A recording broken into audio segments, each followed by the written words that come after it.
Hello, this is Earl Nightingale. Some time ago I did a radio broadcast called The Greatest Things, designed to help us remember what in life is important and what isn't. It was an attempt to put the ideas of a number of philosophers into a very simple form. The greatest puzzle, life. The greatest mistake, giving up. The greatest comfort, work well done, and so forth.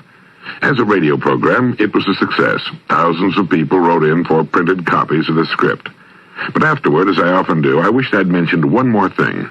In this case, the greatest journey. I would have said I decided that the greatest journey is the journey of the mind, since this is what determines the journey of life. Have you ever had the feeling that your mind is on a journey, a voyage of discovery? That sometimes it has to make long passages on dark, uncharted seas, and at other times it discovers bright islands of beauty or of truth, islands it will know from this day forward that it can always steer for and find in a storm, while the gales of life blow themselves out and the enormous seas of misfortune or pain or sorrow or doubt subside into calm. Well, if you'll come, I'd like to take you with me on such a voyage of the mind, one that was charted for me many years ago by an obscure English editor and poet named James Allen in a little book called As a Man Thinketh. Now, James Allen, although he published 17 books, one of which has appeared in at least 10 editions and sold over 1 million copies, is not a famous man. 47 Allens appear in the current Webster's Biographical Dictionary, but he's not among them. Elizabeth Allen of the town of Strong, Maine, who was married 3 times and about 1860 wrote a poem titled Rock Me to Sleep, made it with Webster's Biographical. So did Zachary Allen of Providence, Rhode Island, who invented a hot air house heating system back in 1821. But James Allen didn't. Why?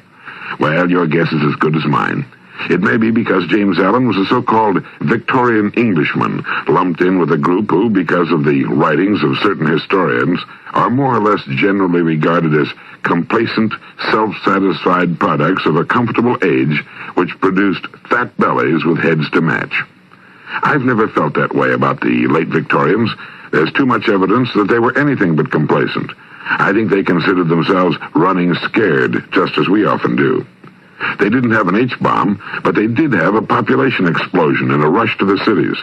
Their population increased more than 1/3 in the last generation of the 19th century, and their cities almost doubled. So great was the tension, nervousness, and social upheaval engendered by the rapidly changing times that the government created a special commission on lunacy, and there was a rash of quasi-religious movements, the kind that almost always flow into the vacuums of social dilemma. No, the language of the Victorians, like Tennyson and Kipling, may have been somewhat flowery by our standards, but their life and times were no bed of roses. Another reason why James Allen is not in Webster's Biographic may be his warranted or unwarranted inclusion in another group variously tagged as exponents of 19th century individualism and so-called mind cure. This group ran the gamut from Horatio Alger to Ralph Waldo Trine. James Allen was a reporter. Journalist was the more appropriate term in his day, and I think he was infused with a sort of world consciousness. And I suspect that, like Kipling, he took an interest in the religious writings of other races and cultures, the Hindu Upanishads and probably the Confucian, Buddhist, and Mohammedan books too. But I'm not sure, and perhaps we'll never know. I've written to his publishers and to the village of Ilfracombe on the Devon coast where he lived in an effort to learn more about him, but the sum of my factual knowledge at this point is rather small.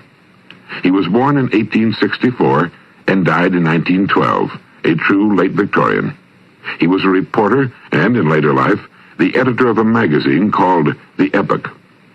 Mainly, he was an essayist, a sort of how-to book writer and a poet, and sometimes, as an essayist, he strikes me as very fine indeed. I should qualify that opinion by disclaiming any pretensions to literary criticism. My literary tastes are often decidedly unliterary. Unlike the critics, I'm most often happily oblivious to flaws in style and language, if the author's ideas hit me where I live. I consider James Allen's most popular book, As a Man Thinketh, a fine piece of writing, a beautiful essay on an important theme. More significant, I believe it represents one of the most effective kinds of verbal communication. It speaks, often very poetically, to some mystic quality in each of us, a quality that seems to discern truth. Listen to these little poems, which are the beginning and end pieces of As a Man Thinketh. Mind is the master power that molds and makes, and man is mind, and evermore he takes the tool of thought, and shaping what he wills, brings forth 1,000 joys, 1,000 ills. He thinks in secret, and it comes to pass environment is but his looking glass. And finally, tempest-tossed souls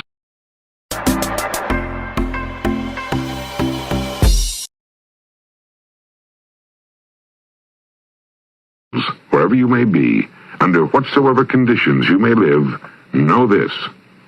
In the ocean of life, the isles of blessedness are smiling.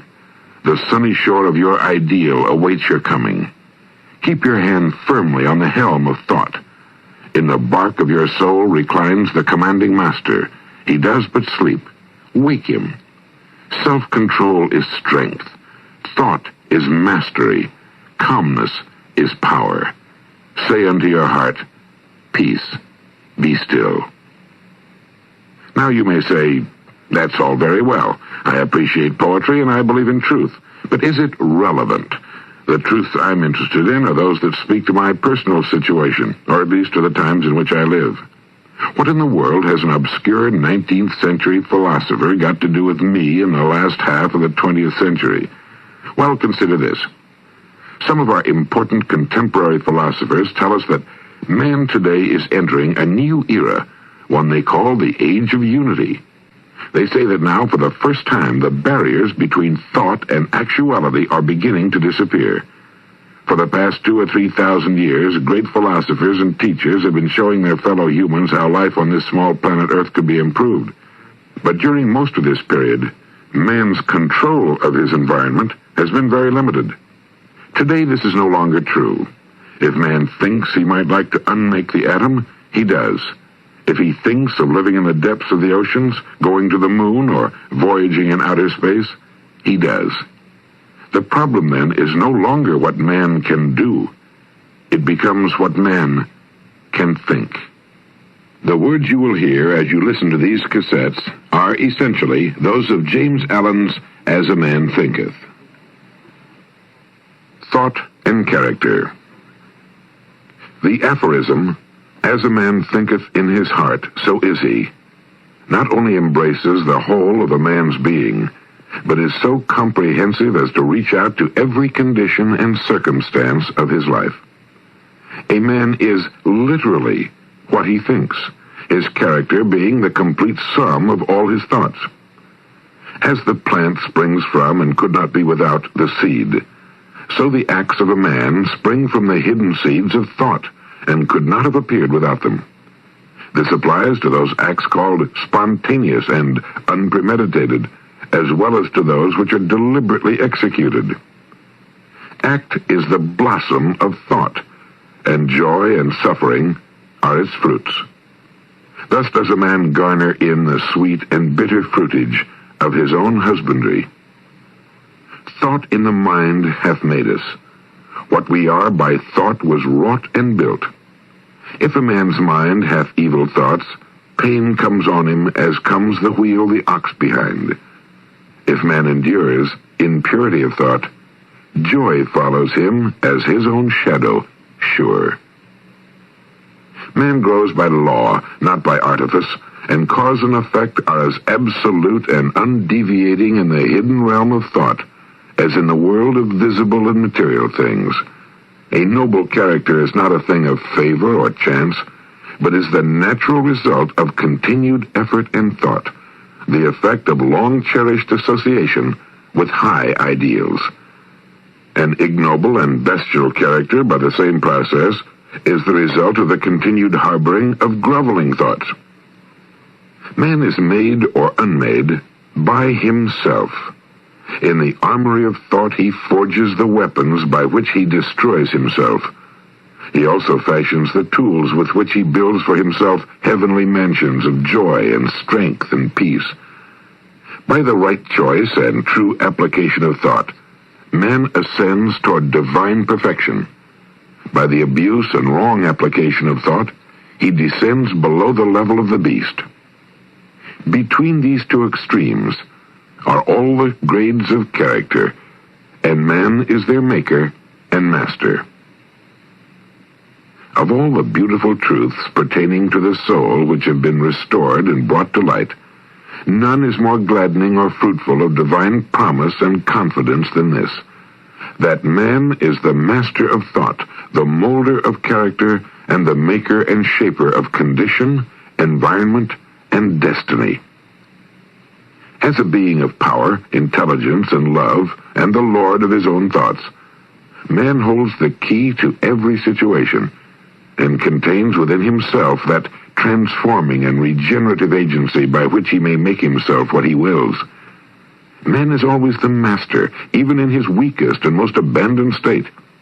But in weakness and degradation, he is the foolish master who misgoverns his household. When he begins to reflect upon his condition and to search diligently for the law upon which his being is established, he then becomes the wise master, directing his energies with intelligence and fashioning his thoughts to fruitful issues. Such is the conscious master, and man can only thus become by discovering within himself the laws of thought, which discovery is totally a matter of application, self-analysis, and experience. Only by much searching and mining are gold and diamonds obtained, and man can find every truth connected with his being if he will dig deep into the mine of his soul.